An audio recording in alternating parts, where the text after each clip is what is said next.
Très franchement, de l'émotion, parce que je pense que le Toulousain le ressentira de la même manière. D'abord, c'est une nouveauté, hein. C'est voilà, un mode de transport complètement nouveau, avec qui il va falloir cohabiter et donc respecter. Il va falloir le respecter.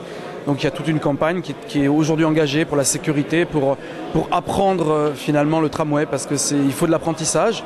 Donc voilà, de l'émotion. Alors, bon, on est encore en phase test, donc la vitesse n'est pas encore tout à fait celle qui sera demain en exploitation. Donc petit à petit, on va augmenter les vitesses et voilà. Et puis 27 novembre, tout sera fin prêt dans le respect des coûts, des délais. L'avantage du tramway, c'est que c'est en même temps véritablement un outil d'aménagement urbain. Quand on fait du tramway, on réaménage complètement une voie de façade à façade, on remet des pistes cyclables. On a planté 35 000 m² de végétation. Donc voilà, donc il y a naturellement un choix de développement.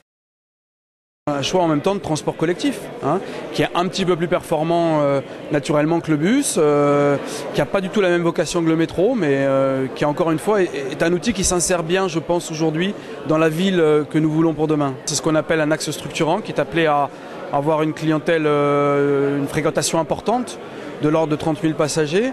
Donc quand on réfléchit en même temps au projet de ligne Garonne qui verra le jour fin 2013, plus la desserte en vol, desserte de l'aéroport qui dessert une zone d'emploi de près de 14 000 emplois, bon, bah là on commence vraiment à avoir une cohérence qui se dessine, en tout cas sur cette partie de l'agglomération, qu'il conviendra de développer sur les autres parties de l'agglomération naturellement.